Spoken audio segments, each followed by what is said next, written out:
All right. All right, we'll call to order the March 17th, 2025 meeting of the Planning Commission. This is a regular meeting. Let's see. Commissioner Taylor, would you lead us in the Pledge of Allegiance? Yes.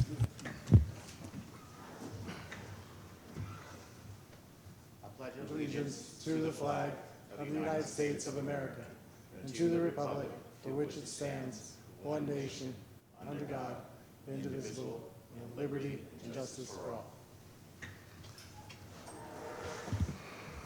Thank you very much. I appreciate that. It's a good way to start us off tonight. Another good way to start us off is with a roll call. Would you please call attendance? Commissioner Balbuena, Here. Commissioner Maderos, Present. Vice Chair Taylor, Present. Chair Blind, Present. Commissioner Douglas, Present. Commissioner Standifer, Here. BC Stansberry absent. We have a quorum. Wonderful. Thank you so much. All right, we're moving on to agenda item number 4. This is our consent calendar. We'll approve A, B, and C at once. That includes the approval of tonight's agenda. If it's okay, I'd like to offer a motion. I see some folks in the audience. I know we've got quite a bit of correspondence on agenda item 7B. So if we approve this with the modification, that we'll take item 7B and make it 7A. So we'll do that business first. That would be my one friendly amendment to the agenda. I will second that. Through the chair, before we take the vote, I do want to, for the record, that BC Stansberry is now present. Thank you very much.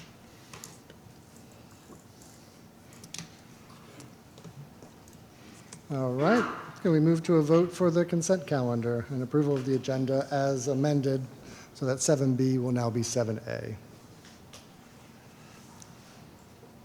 Through the chair, does the motion also include the approval of the minutes?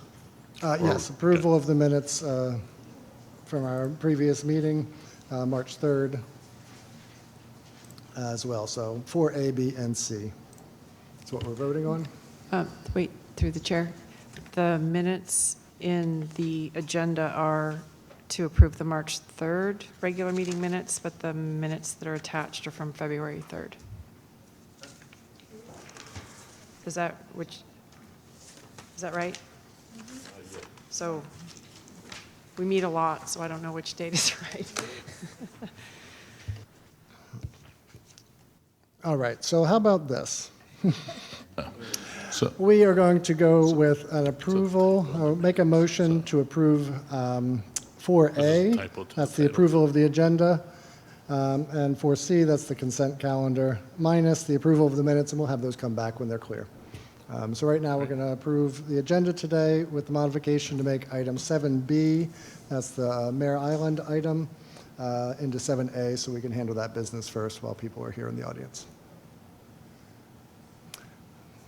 Can I get a second? Second.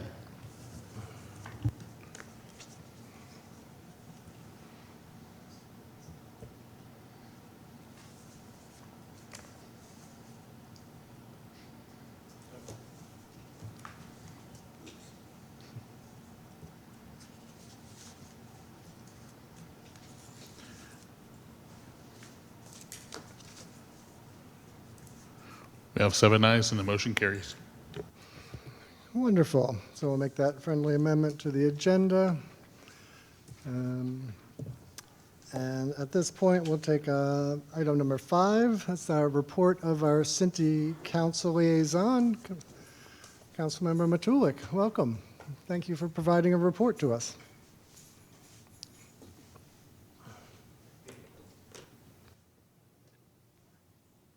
Club Stride, can you guys please unmute Councilmember Matulik's mic, please? As well as the podium mic that we need for the community forum. Me?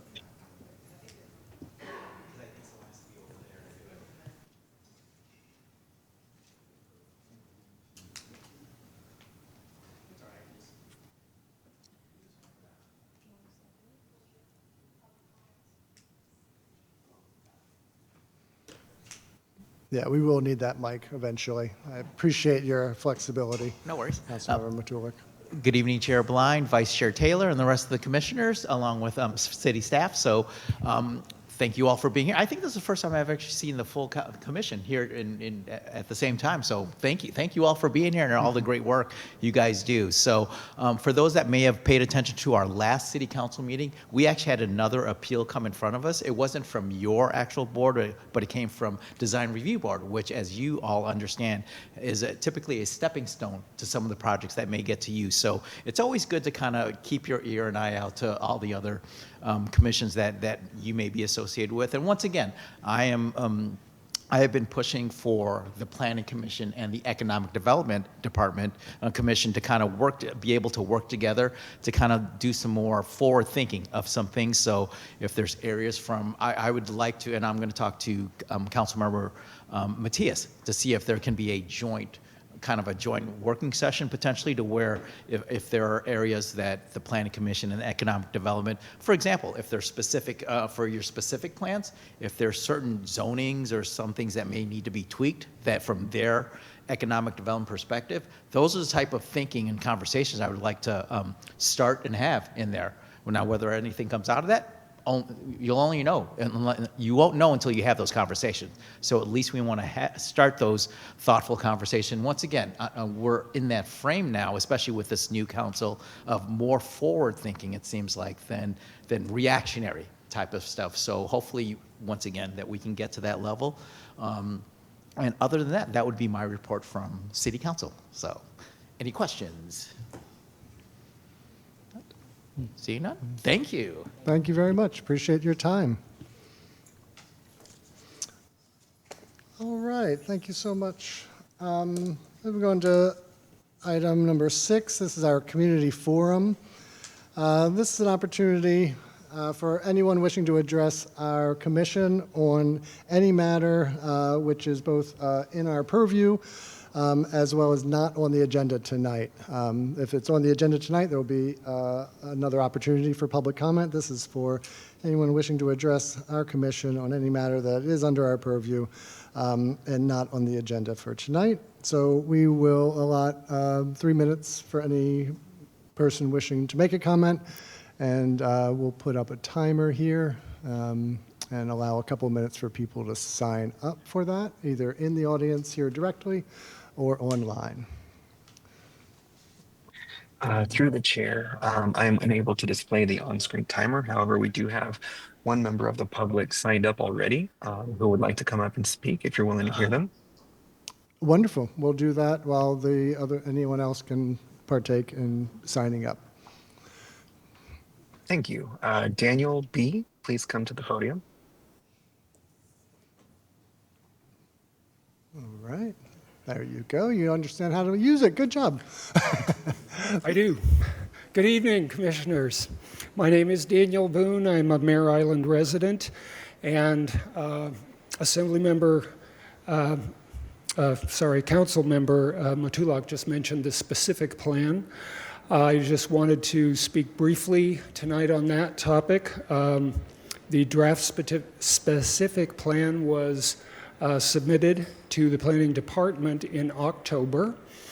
Mare Island residents have written one letter so far to Planning Director Pollitt requesting that the meetings for the specific plan, the public meetings, be numerous and well noticed, and our proposal has been to have at least one meeting in each of the council districts and one meeting on Mare Island, because it's the Mare Island specific plan.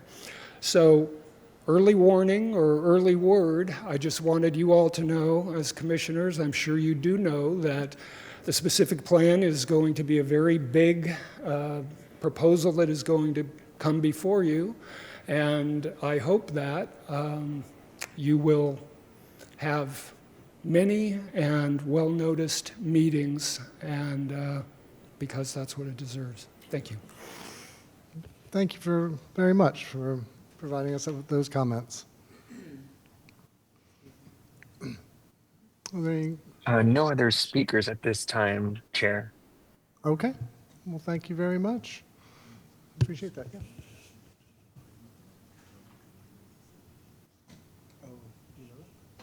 Oh, okay. I hear from my fellow commissioner that people at home are having trouble hearing. Is that the case? Right. No volume at home. They would need to probably turn up their volume because I can hear it fine from here. Okay. We're hearing that the volume is up. You are hearing it online, Manny, is that correct? Correct, both online, on Zoom, and our website. Okay. Well, thank you very much for checking. We'll keep up, make sure. We do have one member of the public who just raised their hand. Excellent. Please. Susan Nichols, go ahead. Yes. Hi. I'm listening to it on TV. You can't hear it. I had the volume up to 100 and you can't hear it on TV and I can barely hear it here on the Zoom call. So there is something wrong with the volume somehow, Okay, just so you know. thank you. We'll continue to work on that. But you, can I ask a clarification? How are you hearing us? Through I the chair, removed she said her permissions to volume is talk. low, but she's watching via TV. Oh, okay. Oh, okay. Thank you very much. Yeah, through the chair, unfortunately, I'm running two separate meetings at this current point in time, so I can't actually do any troubleshooting for that at this point in time. So there will be a recording of this meeting online shortly after the meeting concludes, if she would like to review. Okay. Thank you very much. We'll try to keep in tune with that as we continue. Are there anyone else signed up there, Manny? Or anyone else here in the audience? No other speakers at this time, Mr. Chair. All right. Thank you very much. Appreciate those comments. Let's see, we're going to move on to item number 7. This is our public hearing. So we are going to switch so that the first item that will be part of this public hearing is noticed as 7B. And we will start with a presentation by staff, and then we'll take any correspondence on this issue. Thank you very much. Okay, thank you. Good evening, members of the commission. I'm Robbie Thacker, Principal Planner in the Planning Division. This item before you is a request for a major use permit for the Quarters Coffee House located at 1015 Walnut Avenue. Next slide, please. Tonight, the purpose of the meeting is we are asking the commission to consider the project and to take action on the major use permit request. Next slide, please. Run through this. This item is subject to the Levine Act. City elected and appointed officials, including candidates for city elected office, city officers who have received a campaign contribution of more than $250 within 12 months prior from a party, participant, or their representatives involved in this proceeding may do either of the following. 1, disclose the contribution on the record and recuse themselves from this proceeding, or return the portion of the contribution that exceeds $250 within 30 days from the time the elected official knew or should have known about the contribution and participate in the meeting. All parties, participants, and their representatives must disclose on the record of this proceeding any contribution of more than $250.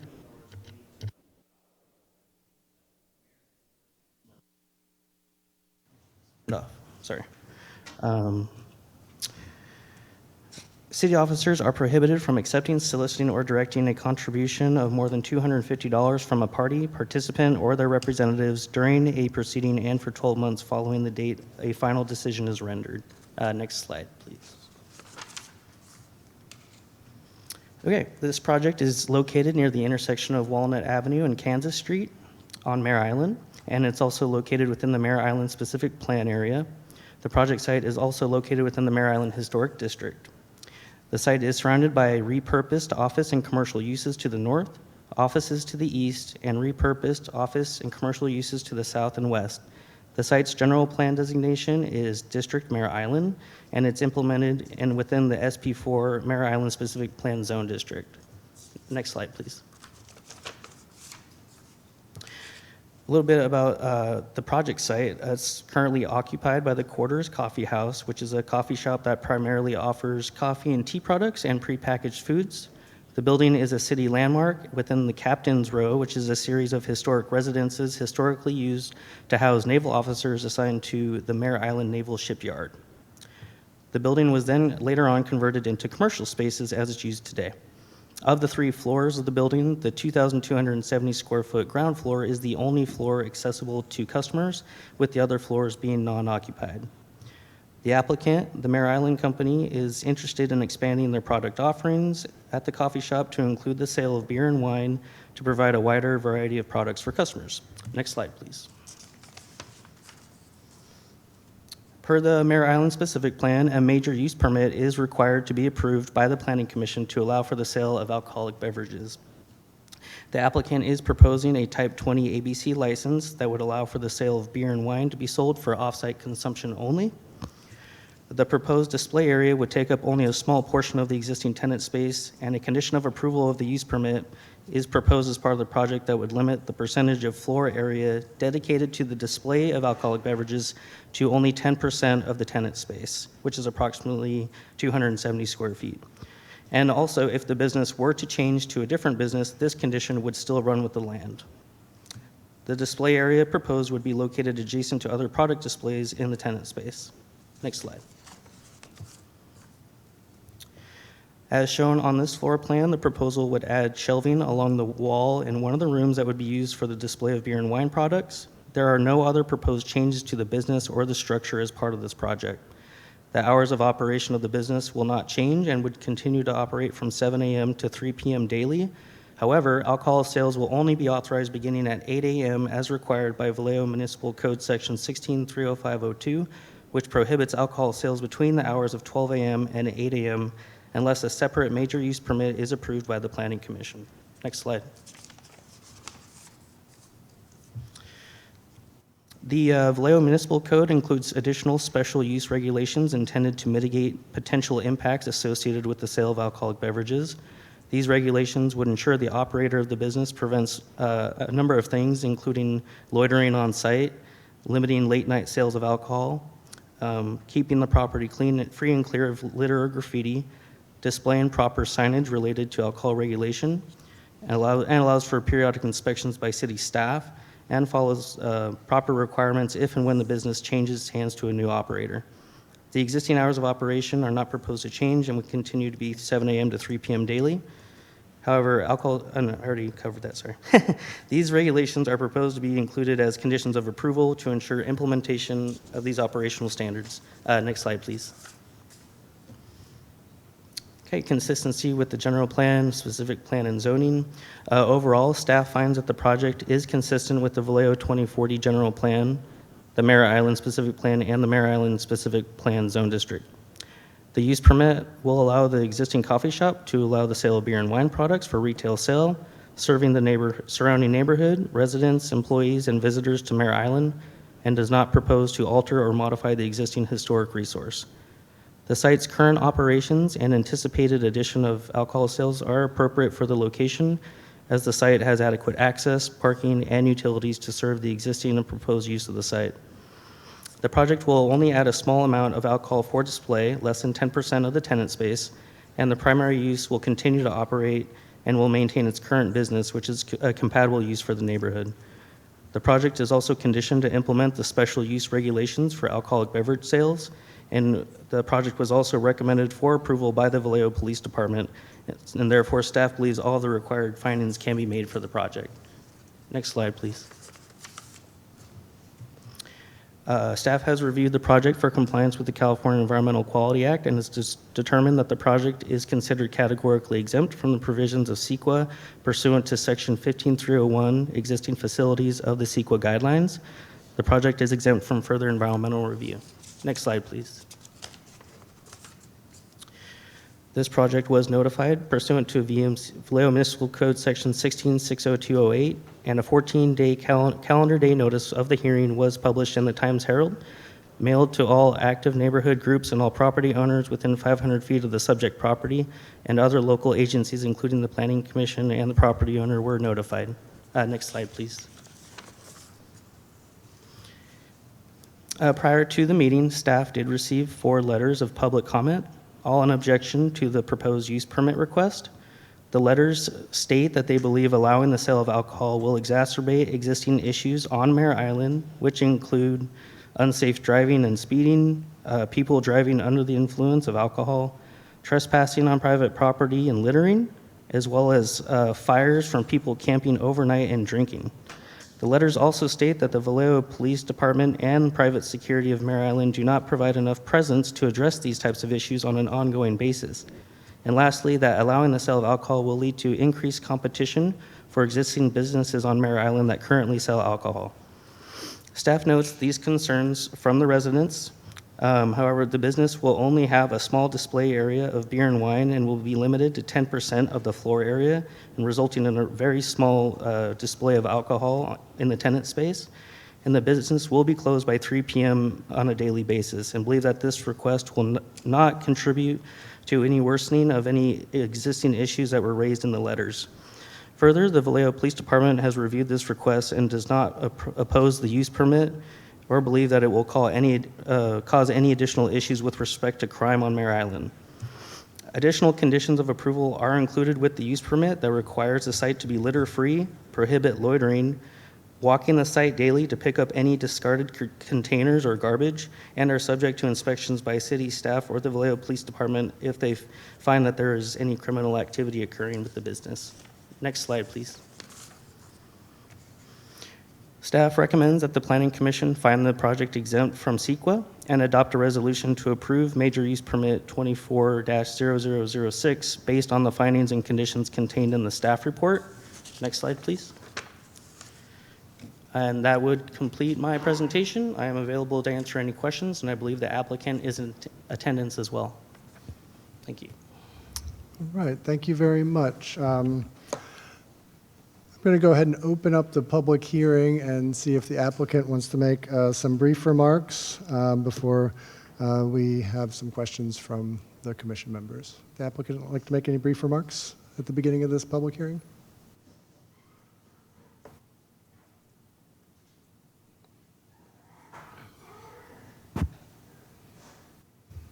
Good evening, Commission. Thank you so much for taking the time to listen to us tonight.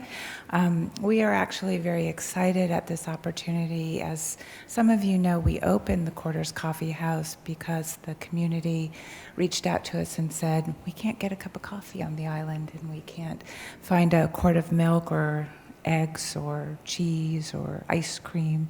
And we found a way, working with the Historic Commission and all of you, to take one of the historic mansions, giving people an opportunity to visit them that hadn't in the past. And our tagline is Mare Island's New Living Room, which is what we had hoped it would be, a gathering place for the community and also the entire community, Vallejo and other areas, where people could come and see that Mare Island was opening up for economic development. So that was our intention when we opened, and during the process of the last year, we've looked at what requests have come in from the community. We tried bread for a while because people said they'd like to have fresh bread. We have flowers occasionally, so we're going through the process of trying to give the community what they're asking for. One of the things that we heard was it'd be nice to have somewhere we could stop and pick up things we need for dinner in the evening. So we have pasta and pasta sauces. During the day, we have sandwiches and salads. These are all for people to take off-site and take home. We don't have a kitchen. We don't prepare anything there. So we thought adding to our waters and juices and milk, having a small selection of wine, ciders, and beer would add to people being able to fill up their little basket and take it home and take care of their family needs. So that was our intention, and we hope that you will see that this would be something that would add to the community and As Robbie mentioned, it is a small section of the coffee house that will be, well, will have these items. We are not having them in coolers, so it's not set up that you can take it outside and drink it right away. The only thing you can do that with is the ice cream. But it's the idea is that we'll have a few bottles of different varieties on display, and if somebody's interested, we will be able to sell it off the shelf. But it's not where you're going to come in and store or stack up on a couple cases of beer or wine. So it's keeping in the spirit of why we opened the coffee house, and we hope the commission will give us the opportunity to provide this to the community. Thank you very much. Any questions? All right. Following the presentation, we can entertain some specific questions either to city staff or to the applicant before we open for public comment. If any of my commissioners would like to take this opportunity. Public first for you, anybody else? Okay. I do have a couple questions for staff just at the very beginning, and then reserve some questions for after public comment as well. I was curious, we have a couple of findings that the commission needs to make. One of those findings is number 2 about its consistency with planning and specific plans. Can you let us know what specific plan is this consistent with? It would be the Mare Island specific plan. So the previous one that's been on the books for a while, not the draft one? It would be the existing one, yes. Okay. Yeah. Okay. And do we have like an estimated date for when the new specific plan would be completed? I'm not sure. I don't know if you guys have an... A rough calendar year? Yeah, through the chair, we currently don't have an estimated time when the new Maryland specific plan will be adopted, but staff is currently receiving comments and comments from other departments and agencies, so we can get those back to the applicant of what we found or what we would like to see in the specific plan. But as of right now, we don't have an actual date on the books. Okay. And does the applicant have an ambition for when this specific plan will be complete?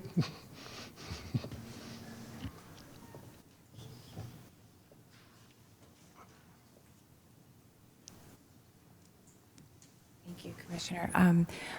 We would like it to be adopted as soon as possible so we can help with the economic development of the community. We did turn in the first draft in October of 2024, and we are, as the staff secretary said, waiting to go through the process of comments, which will be a process of back and forth. During that process, we will also have an EIR being done. That process is probably about a year in itself. And therefore, I would say the soonest we could hope to have that adopted would be in 2026. That's our goal, but realistically, it might be a little bit longer than that, but that is what we are hoping for. Great. Okay, I'll save the rest of my questions for after public comment. Thank you very much for that clarification. All right, moving on, we will open the public comment here. We will reserve 3 minutes for each speaker to speak. We've got a sign-up sheet both online for you to partake in this opportunity. And my fellow commissioners can ask questions of any speaker during this hearing. You don't have to wait necessarily towards the very end if you have a specific question of a specific speaker. I have a question regarding the 10% of existing shelving space. What are we looking at size-wise? Anybody? It would be up to, would allow, the 10% would allow up to around 230 square feet roughly, somewhere around there. Pretty small area. All right. Do we have anyone signed up for public comment? Thank you, Chair. We do have 2 members of the public who are signed up in person. Wonderful. Can you call up the first member? Sure thing. First speaker will be Bobby P, followed by Daniel B.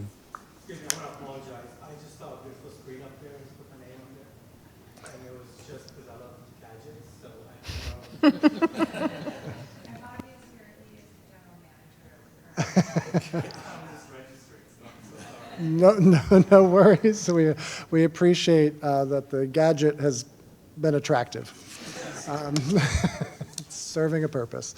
All right, we'll go on to the next potential speaker.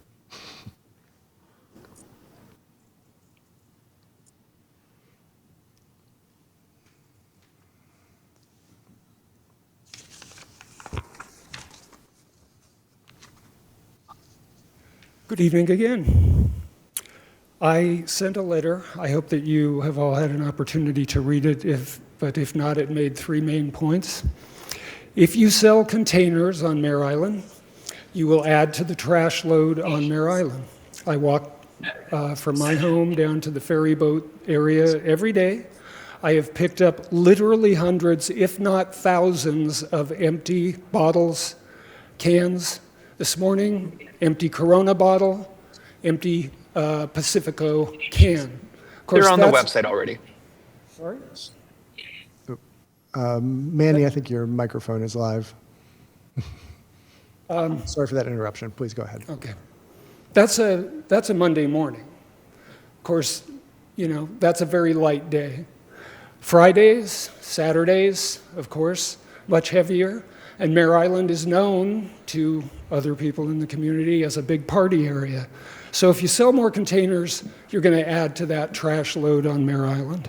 And that's not fair, because Mare Island Company and their proposal, they're going to be responsible for 100 feet from the front door. That's out to the sidewalk. Alden Park is about 100 yards away from that. Popular drinking and trashing spot. The ferry boat's a couple of 100 yards. Another popular drinking and trashing spot. We also have a speeding problem on Mare Island because of the lack of stop signs and traffic controls and no police presence. So let's pour some alcohol on top of the speeders on Mare Island. What could go wrong? And then we have a bridge that takes 17 minutes to go up and down. So if you have a drunk driver who happens to have a head-on collision or some other catastrophic event so that emergency response can't get there, good luck. Now, I'm glad to hear that you've talked about the specific plan, because this is one way that Mare Island Company blows hot and cold. They've been showing up at city council meetings for the last 2 years telling the city council nothing can happen regarding Mare Island CFDs until there's a specific plan. The all-hail specific plan, nothing should happen on Mare Island until there's a specific plan. Oh, until they need a major use permit to make more profit. Suddenly the specific plan, we'll just work with the one that we've got. I wanted to address a comment that was made about the police, because I called the police department today and I got information through the watch commander. Don't be misled that the police have recommended this or think it's a good idea. From the watch commander, it was, all we look at is if there have been shootings or violence or mayhem at the proposed site, and if not, then we give it a green light. Well, there haven't been a lot of shootings and mayhem serving coffee and tea. So the police are not promoting this idea. Thank you. Thank you very much. Appreciate those comments. Let's see. Do we have anyone else signed up, Manny? Thank you, Chair. Outside of the speaker that was signed up, Bobby, I don't see any other hands raised on Zoom nor signed up in the council chambers. Okay. All right. Well, then at this point, we are going to close the hearing and begin a deliberation amongst our commissioners, in which time they can also ask questions.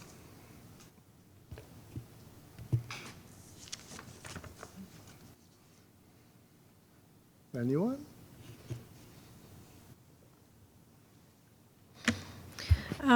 Can you bring up the photograph with the star on it, the overhead?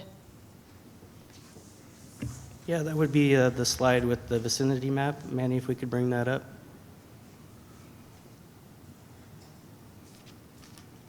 There we go. Thank you. Yes. Okay, so if you go one block in off of Ajuar Avenue there, how far are those homes from the location as the crow flies?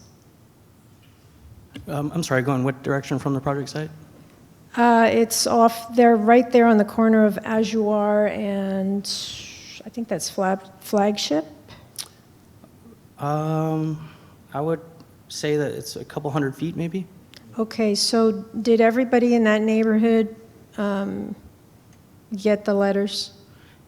Yes, it would have went to them. Yes. Okay. Mm-hmm. And back to staff, I don't know if the 4 objection letters were sent to the Planning Commission. I know they're not part of this package.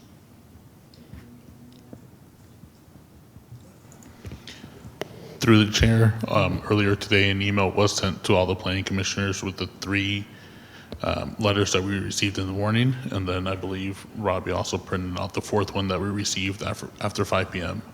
Okay, and as you know, that my Outlook account is not working, so I did not receive those.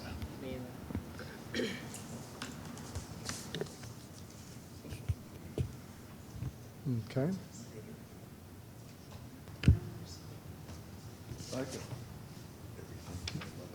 Yeah, we can say that the emails did go out. We can say that much. Any other questions? I do have some more. Oh, please.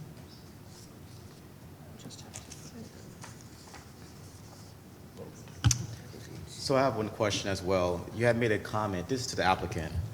You had made a statement earlier as to trying to provide a use or a benefit to the community where you had listed an assortment of different products that you may find to be beneficial. Have you received any requests from anyone in the community making a request for beer or wine of that sort?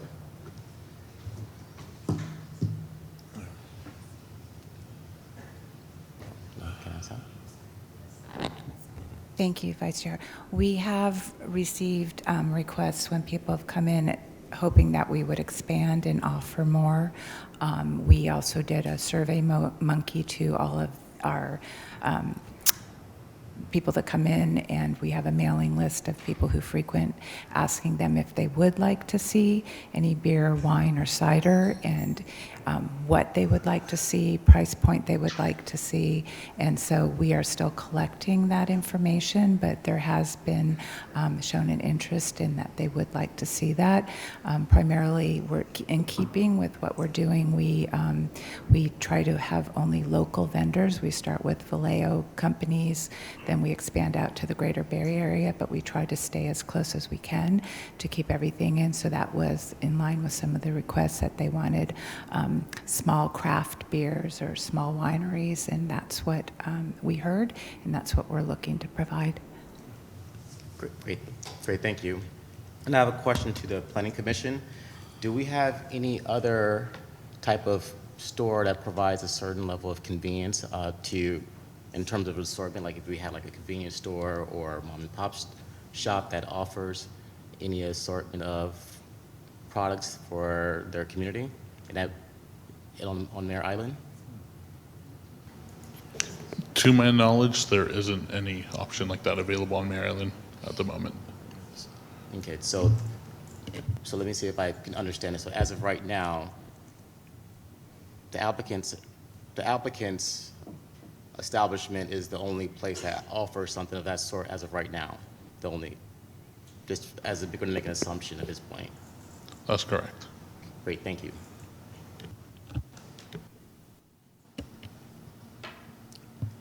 Through the chair, if it's okay, I just wanted to go back to the previous question about the comments that were sent. If any of the commissioners did not receive a copy, if you didn't see them in your email for some reason, we do have printed versions in the binder up front. So if you want to take a moment to look at those, we can share them. I can bring them up if you'd like. Yeah. Can I clarify a point? We do have Mare Island Brewing Company, but I think was your point that we don't have anyone that offers the beer and wine as a convenience, more like a convenience sort of pickup and non-consumption on site? Yes, and that's a good question. Thank you for asking. So I'm thinking in terms of an assortment of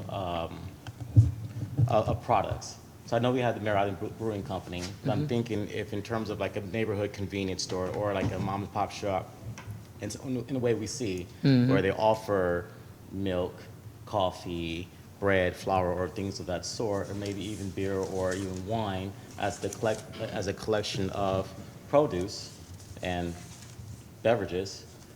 Is there anything else in similar of that character available? And that was the question I was asking, but thank you for asking for clarification on that. Sure. Thank you.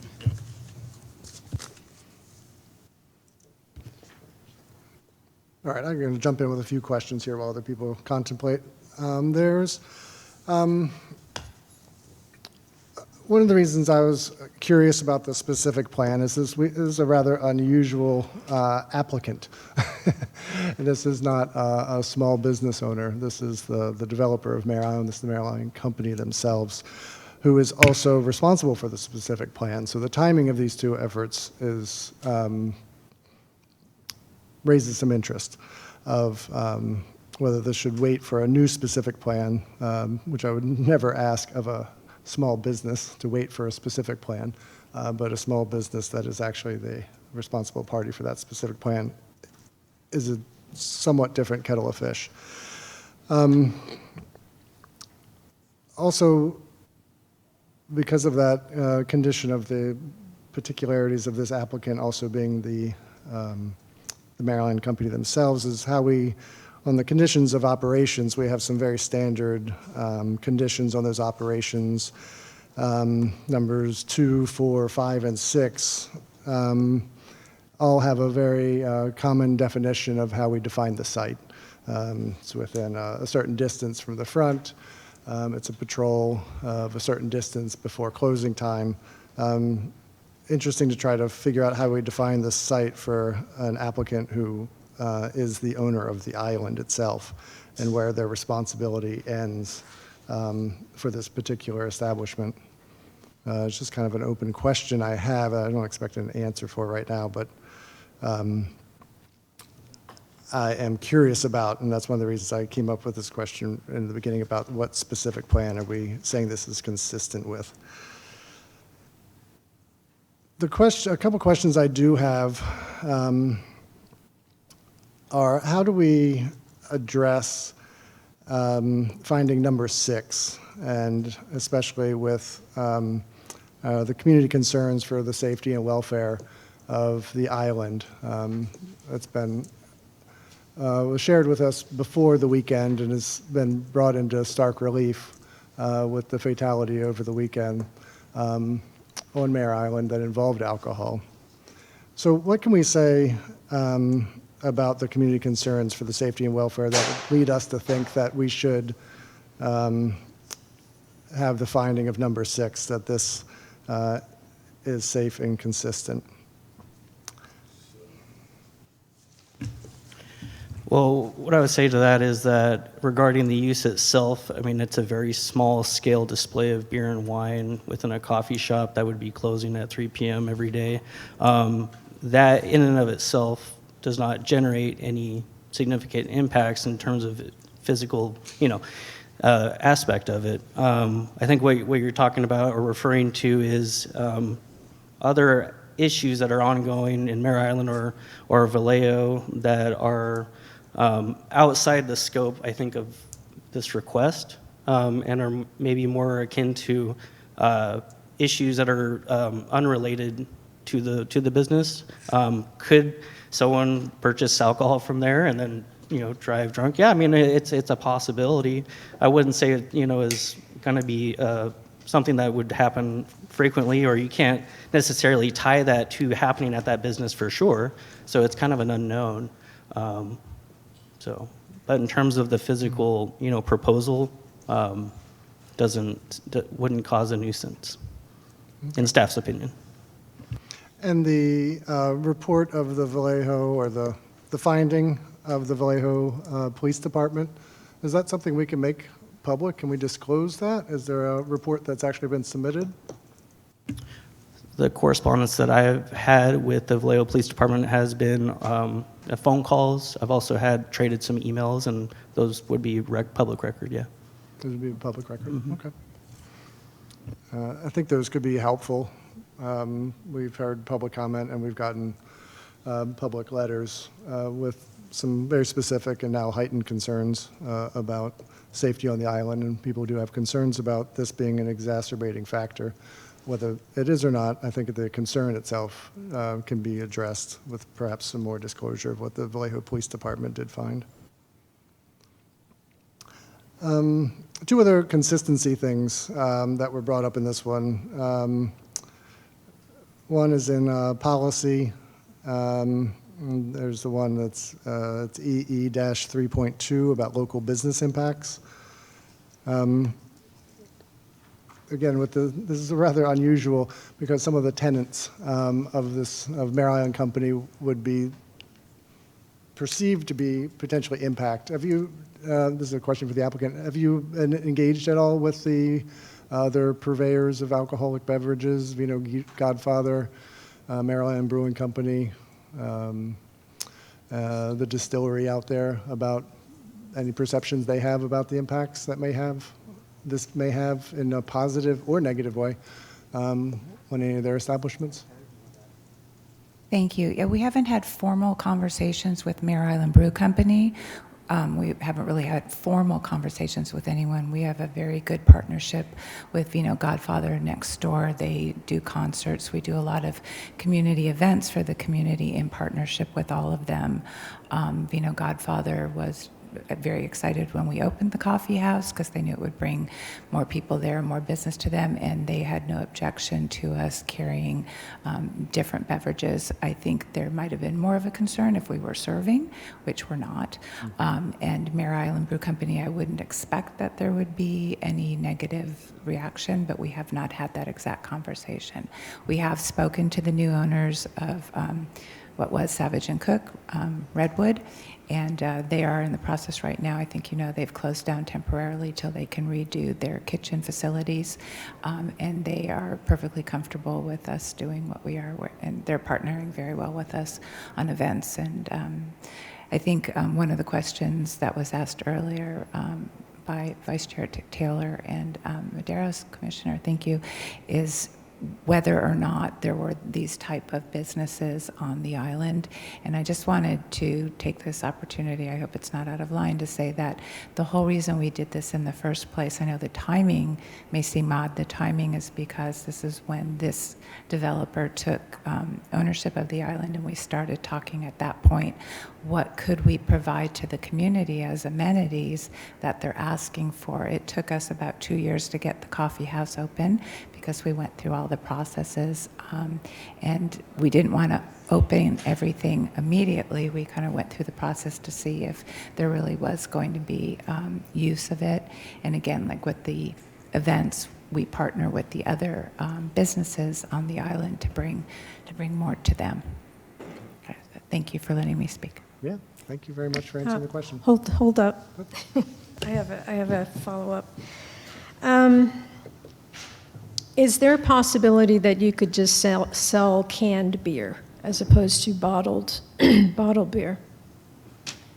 Certainly. I mean, we haven't decided on what the product's going to be yet. That's why we're doing a lot of asking. We're asking people if they would want single bottles or six packs. We're asking people if they'd want half bottles of wine or full bottles. So we have not settled on what the product is or who are going to be our providers. We're hoping to stick to local.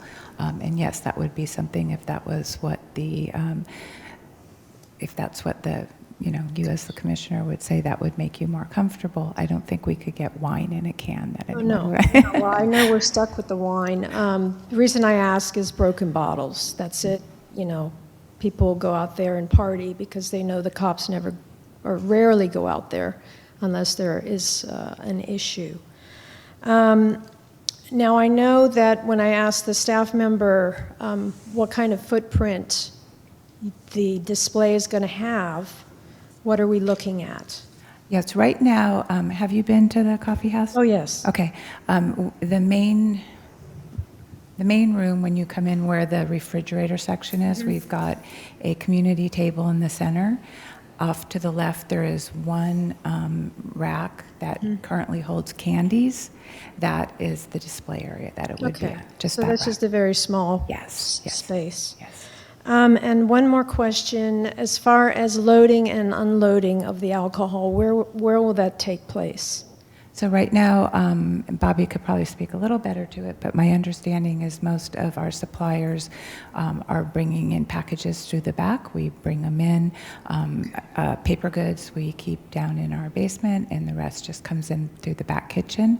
If we have any overstock, that would be locked up back there. Okay, I was concerned if anything would come in the front door, No. that's all. No. Okay. Let me look real quick.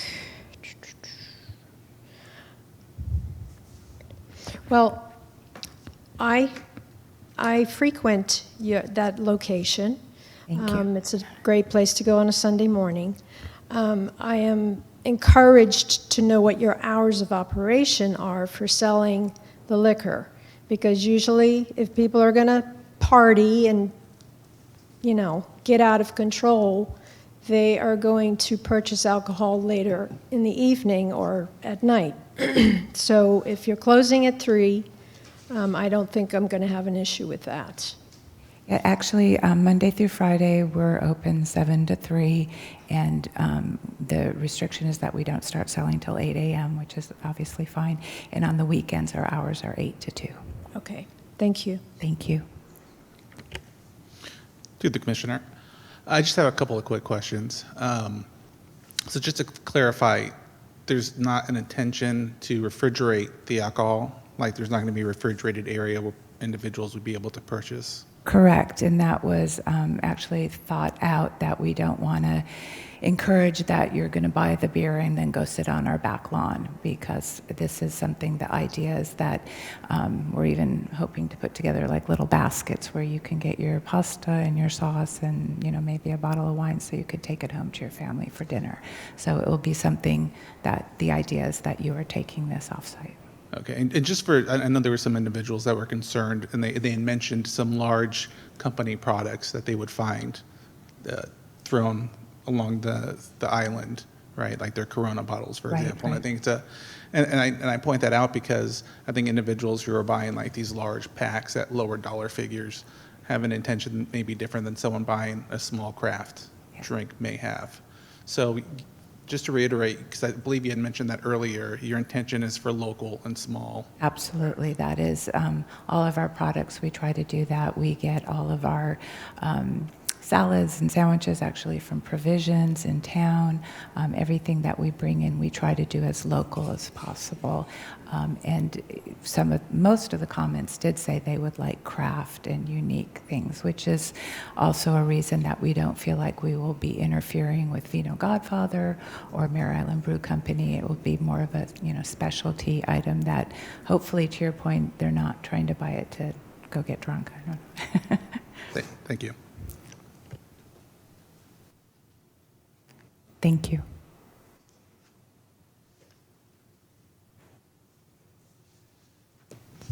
I have a comment. I'm just getting so tired. This is ridiculous.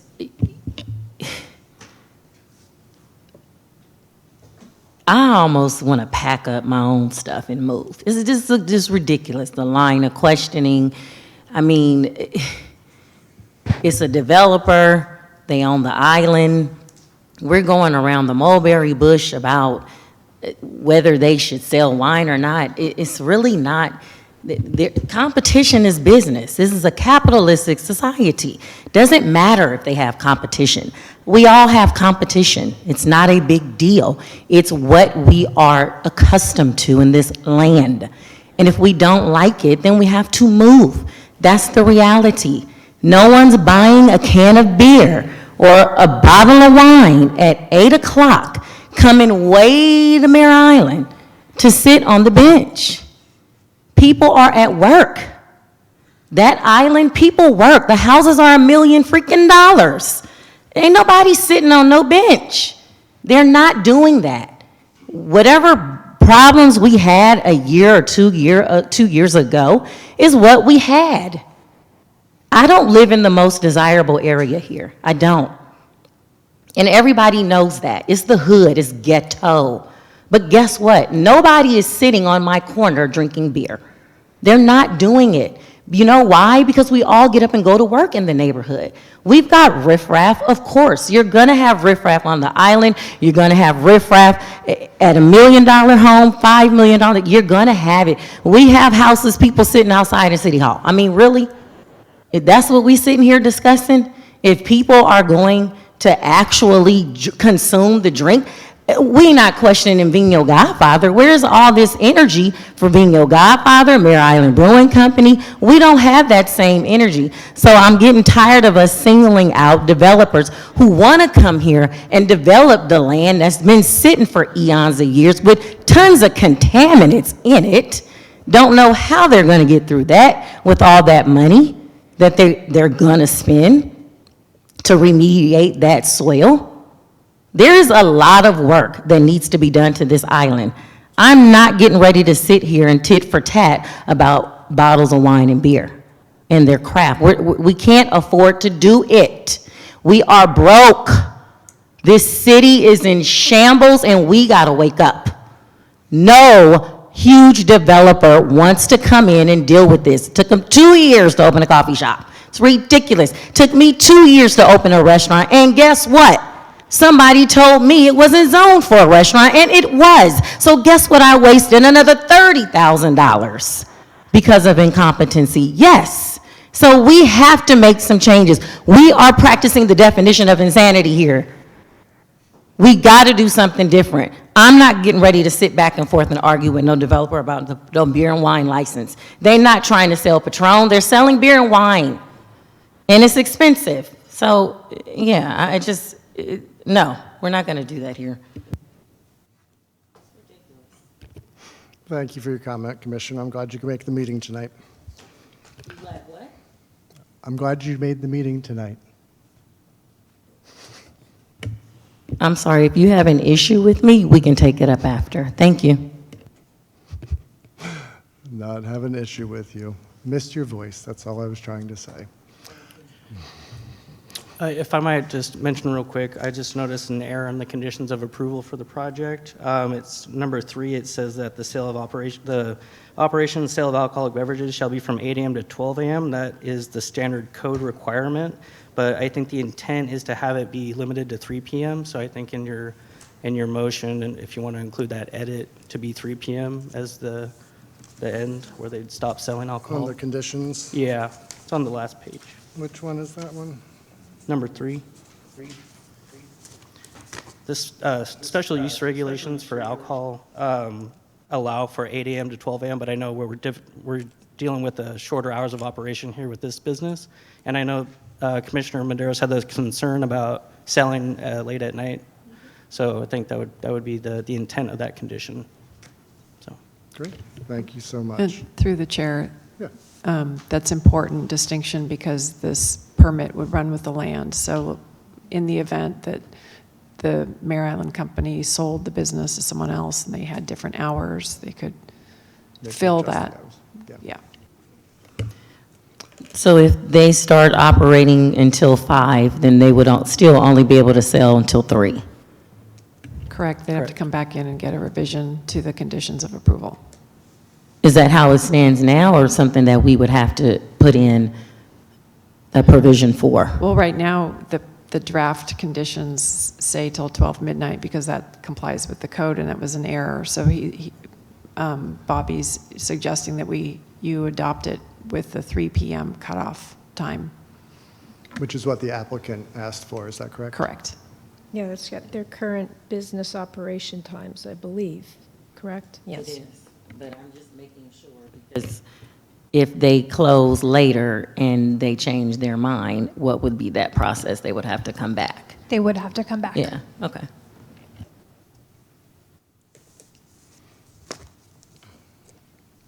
Any further questions? All right. Just wanted to make one comment. I think this is a worthwhile topic. We did get some public comment on this one.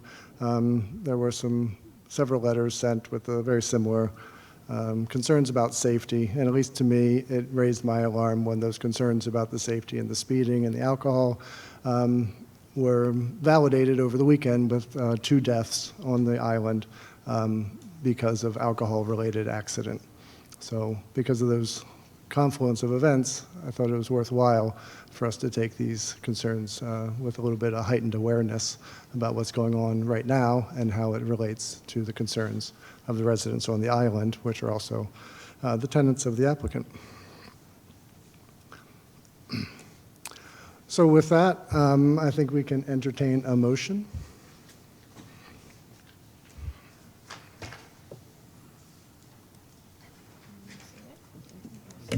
I'll make a motion to approve major use permit 24-0006. I'll second it. Are we going to add the 3 o'clock piece to it as well? Yeah, so we'll make the amendment to the conditions of approval to be in conformance with the hours the applicant has asked for, which will conclude at 3 p.m. Just to be clear, is that amendment supported by Commissioner Beasley Stanberry, who made the motion? Okay, Yeah, just wanna make sure. absolutely. Thank you.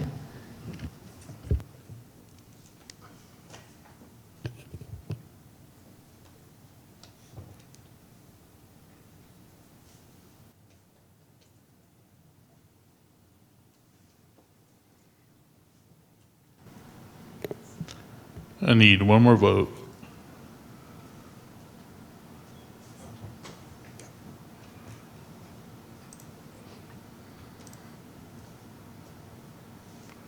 We have 7 ayes and the motion carries. Great, congratulations. Thank you for bringing this application to us, and we wish you the best of luck with your business at the quarters, and we look forward to seeing the Mare Island specific plan as soon as it can get through the process. We're excited by it as well. All right, we'll move on to agenda item, which is now 7B, formerly known as 7A. And we'll open the public hearing on that after the staff report. Sorry, please go ahead with the staff report.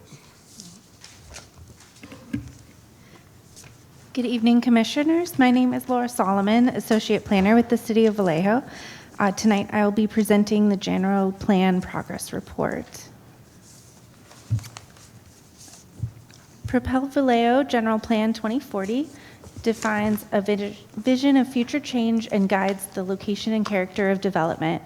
It includes goals, policies, and programs to enhance Vallejo's economy, conserve resources, improve public services and safety, and foster community well-being.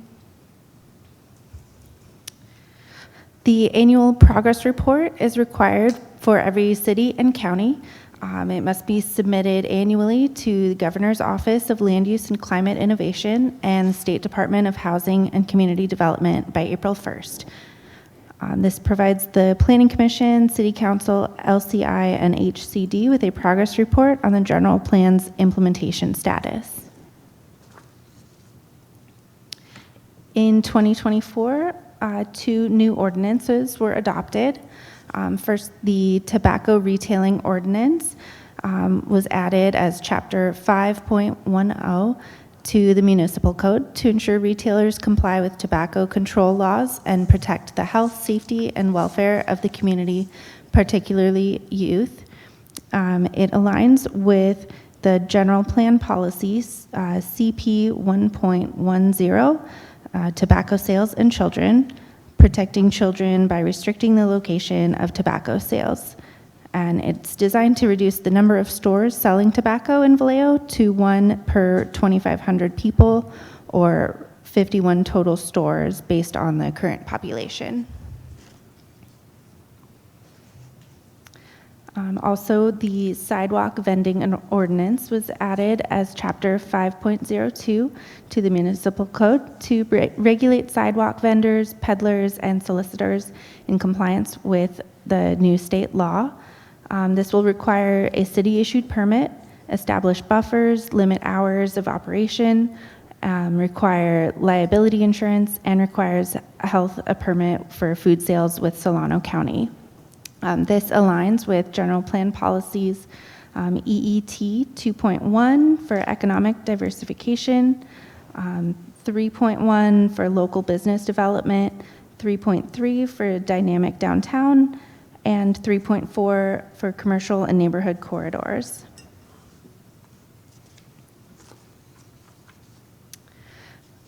As part of the annual progress report data, we learned that in 2024, a total of 68 residential units were issued certificates of occupancy. Over the next few slides, I will briefly highlight some of the capital improvement projects that were either completed or started during 2024 and provide how they align with the policies of the general plan. RRFBs were installed at 5 locations for pedestrian crossing enhancements, including rectangular rapid flashing beacons at 5 different intersections. This was completed and aligns with general policies MTC 2.1, 2.7, 2.8, and 3.4. And these policies are all under the mobility, transportation, and connectivity section. Also, Sacramento Street Road Diet Phase 1 was also completed in 2024, and this was part of a larger project to improve traffic safety for all users of this arterial corridor. Phase 1 reduced a 4-lane segment between Capitol and Tennessee Streets to 2 vehicular travel lanes, a shared turning lane, parking lanes, and Class 2 buffered bike lanes. And this aligned with general plan policies 2.1, 2.7, 2.8, and 3.4. The Navigation Center on 1937 Broadway broke ground in April of 2024 and is nearing completion, with remaining items to be finalized this year. This aligns with housing element policy E.1, as well as general plan policies of CP 5.2 and NBE 2.8. The Bay Trail Vine Trail project connected bicycle trails to American Canyon in 2024. And on Friday, I attended the ribbon cutting ceremony at the ferry terminal. And this aligned with policies regional trail network as well as 1.6 public access.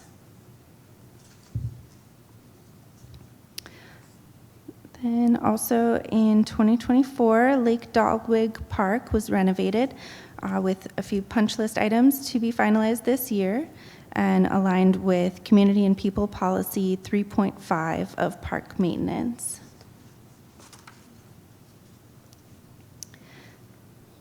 Improvements to the waterfront green are under construction and align with general plan policies, community and people 3.5, as well as nature and built environment 4.2.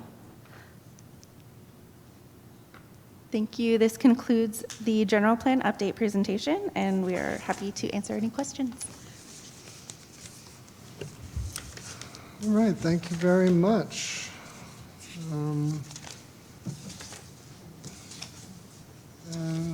Let me remember, are we taking public comment on this item? Through the chair, we can if anyone has signed up to speak about this item. Okay. Well, why don't I then declare this public hearing open, and we'll put up a timer to see if anyone wants to sign up. And you are more than welcome to partake in this opportunity. And by the time I get finished talking a little bit, we'll see if anyone is going to partake of this opportunity, or if we can move on and ask any questions. Manny, has anyone signed up in the time that I have done a soft shoe here? Thank you, Chair. Currently, we only have one member of the public on Zoom. They have not raised their hand, and we do not have any members of the public currently signed up in person for this item. Okay, thank you very much. We'll leave that timer up in case anyone wants to partake. You have that full amount of time, but at this point, we'll move on to see if any of our fellow commissioners have any questions. Please, go ahead. So I do have a question for staff, to the chair. And it relates to the sidewalk vending ordinance. I know initially when that went to council, I believe there's a 120-day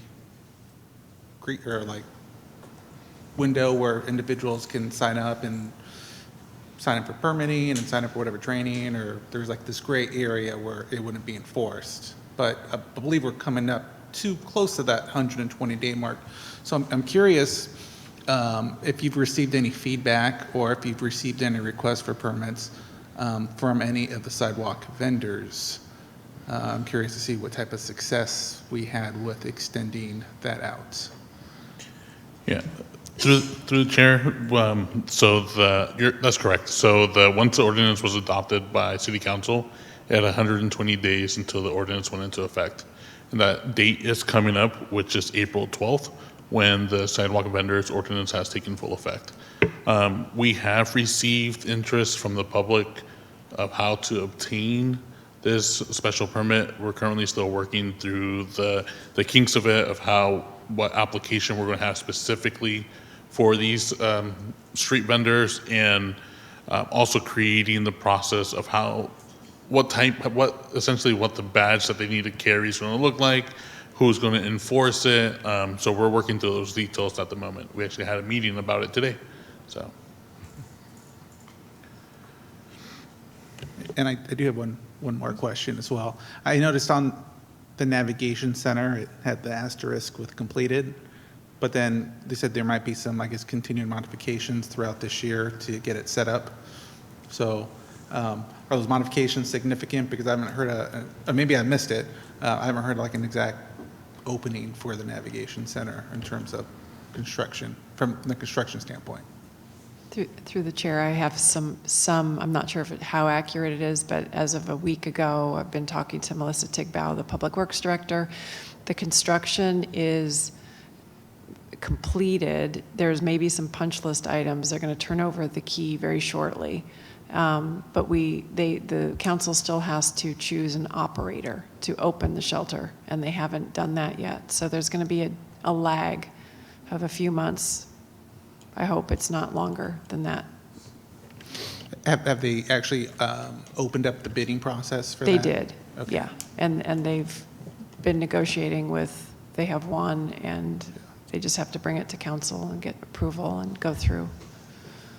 That's my most recent information. But you can check with Natalie Peterson or, oh gosh, I've forgotten her last name, Floor. Thank you. She's the other person who's working on the Nav Center, or Melissa Tigbow on the construction end. Thank you. Thank you.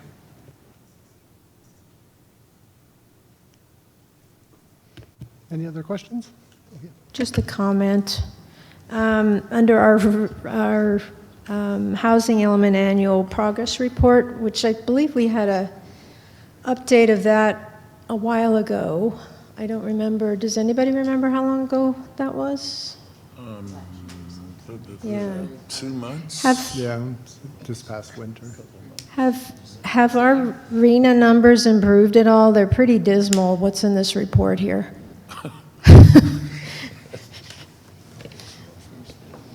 Any new units? Are you referring to the presentation that was done in November of last year? Yeah, that wasn't very long ago. And this is an update on the newly adopted housing element, but yeah, we have not made much progress. Through the chair, and to add a little bit more information on that. So the number that was displayed during the presentations are actually units that have received their final building permit. So these don't include all the numbers that this commission has approved in 2024, which I think was on the plus side of around like 500 to 600 units, all multifamily. I know 961 Porter Street, they're hoping to commence construction at sometime in May. 5180 Sonoma Boulevard, the former Walmart site, they're hoping to start grading the site and doing their undergrounding beginning in May as well. So we have approved all these number of units, but they just still haven't they're currently going through the building permit process. So these numbers will definitely change in the next years once they start receiving their final building sign-offs.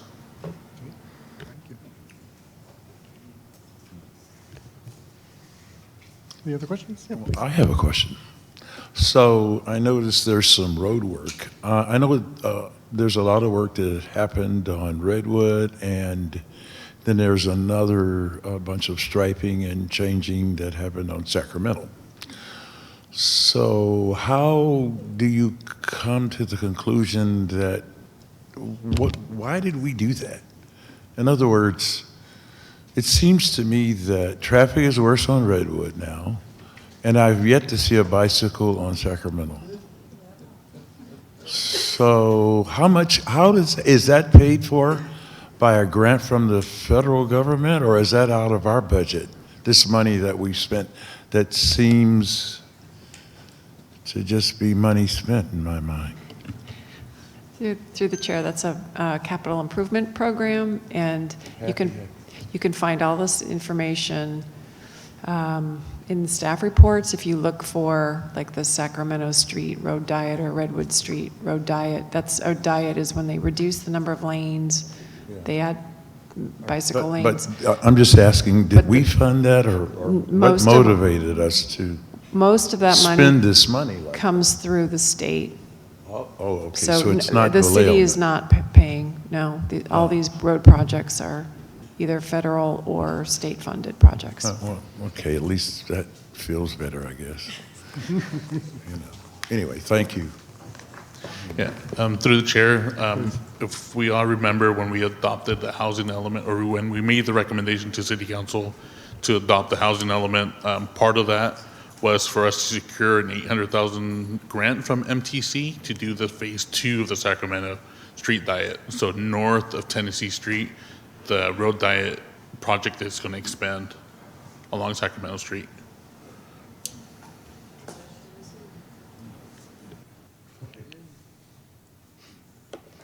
All right, I've got a few questions here, just on a couple of these items.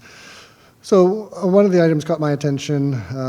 It was one of the actions. It's CP-1.10, I believe. This is about how we're moving forward with the kind of healthy foods. In there, you indicate that we don't have like a formula that we're applying to that, but instead you're relying on the Planning Commission to help us cite appropriately fast food establishments to help you meet your goals of having distribution of healthy foods and not an overconcentration of unhealthy foods. If we are, in fact, the body that's meant to be doing that, I would ask that in future staff reports for any fast food or drive-through establishments that you indicate in there, that we get some sort of contextual information about the adjacency of other establishments that you would define as being fast food or would help you meet this goal. Otherwise, we are not really as informed as we need to be as a body in order to help you meet that goal. So we'd appreciate additional information in the staff reports about the concentration of other businesses, so we could help you do that. Two other items I just would encourage us to think how we could be a little bit more active. One is in the compliance with policy. It's a CP 1.6. It's about waterfront access and community access to waterfront spaces. I think we could be a little bit more active in that arena. The city does own the marina, and I think could try more means to provide that kind of public access to the waterfront, considering we are a waterfront owner, instead of kind of relying on developers to come in and do that for us as part of one of their conditions. similar, and kind of imploring to be a little bit more active as policy NBE 1.5 is about kind of the views and vistas of the city from the highways and how to make Vallejo a more attractive location, especially as people are passing through this area or considering relocating their residents or their businesses here. I think, again, we could be a little bit more active there. It's a kind of a passive way that we're trying to comply with that, which is a zoning requirement. I would encourage us to figure out ways that we could work with Caltrans to not only improve the kind of the aesthetic appeal of the city, but also the safety of our on-ramps and exit ramps on 80. They are quite dangerous and outdated, and we did allow Caltrans to raise quite a few of all of the overpasses without really any improvements to the appeal of any of those overpasses or to the safety. And I think that's one in particular we could be more active than waiting for developers to comply with our zoning code. And a couple just little bits of congratulations. I think some of the ones that you highlighted, the Vine Trail, I thought was a really nice piece. It just came on board. And then, of course, the work down at Lake Dallowig. So I always have a hard time pronouncing that G and K together, but I think it's Dallowig. And anyway, I thought that work was a good use of outside funds to help beautify the city and comply with that goal of both the MTC goals as well as the community goals. So that's the comments I have.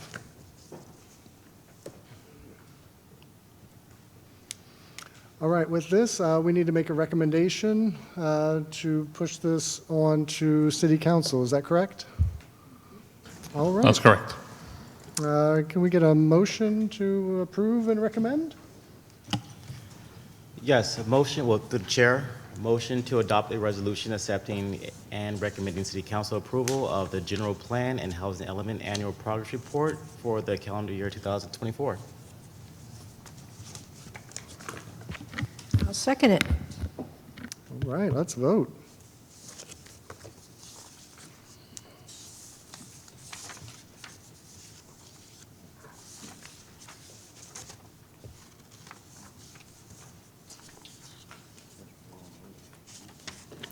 We have 7 ayes and the motion carries. Wonderful.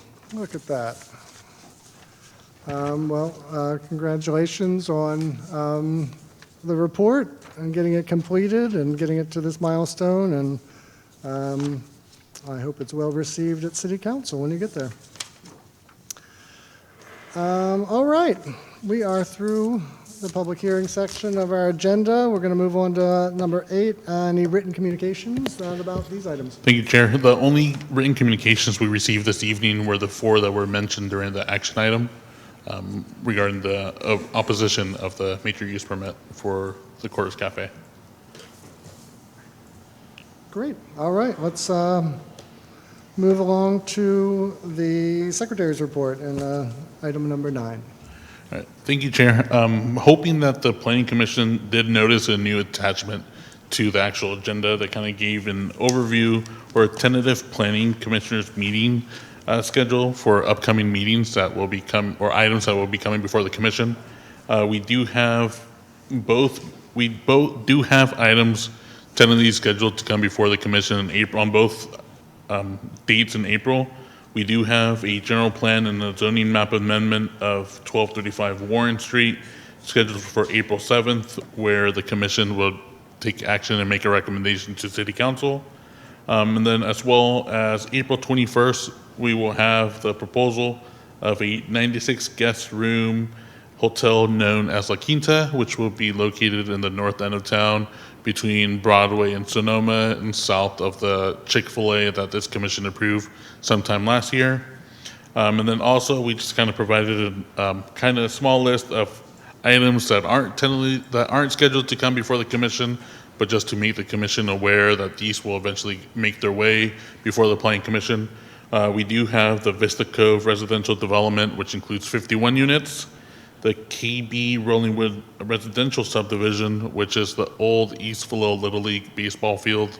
That's 130 units. There will be some housing element programs implementations with the zoning code text amendments, as well as the Fairview at Northgate, aka the Costco project, where they are amending their residential proposal and increasing the density from 178 units to 245 units. So those are the kind of the projects that we are currently, they're in different stages right now. Some of them are still being reviewed by staff, and some of them are currently going through their environmental analysis that will eventually come before the commission.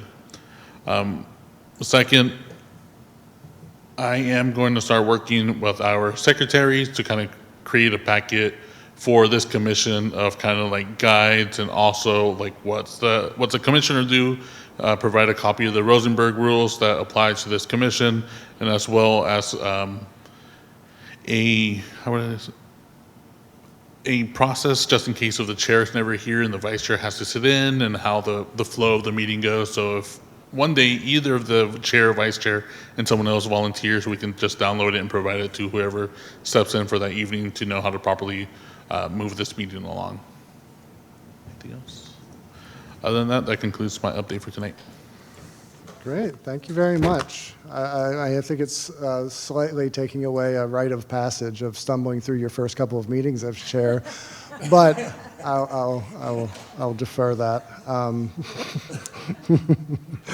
All right, let's go on to 9B, the city attorney's report.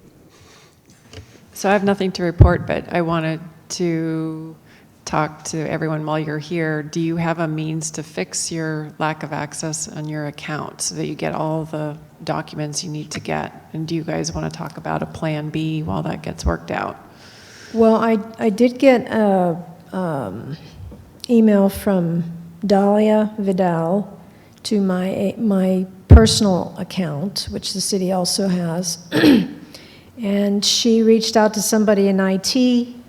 Whoever that person is has not contacted me, so I'm waiting. I know it's not you, Manny.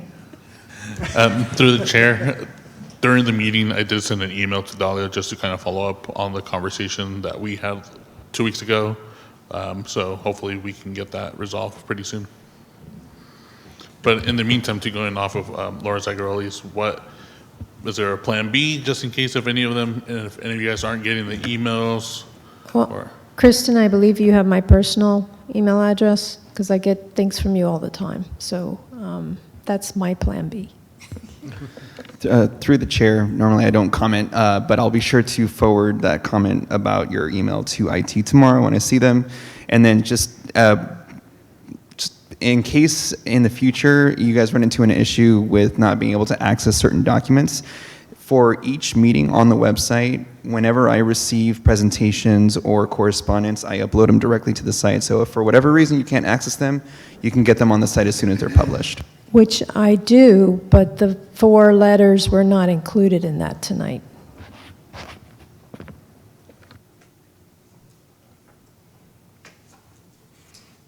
All right, thank you very much. Yeah, I think one other thing for IT, while we're getting IT help, I think there was an issue that I don't know if all of us have or some of us had, of not being able to update our passwords remotely.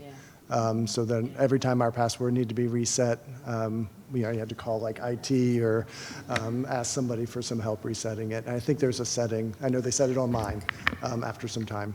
So there may be a way that we could set up commissioners so that they could self-serve their password updates. I will pass that along to our cybersecurity team. Thanks. All right, 9C, report of the chairperson and members of the commission. Does anyone have a report they'd like to share out? No? No? All right. Well then, we do not have any ad hoc subcommittees at this moment. I do not have a report. So we are going to move on to everyone's favorite agenda item, number 10. We are going to adjourn this meeting. Where'd it go? Oh, here it is. I need the help of my fellow commissioners to find my gavel. All right. Thank you all. We're going to conclude this meeting at 8:32.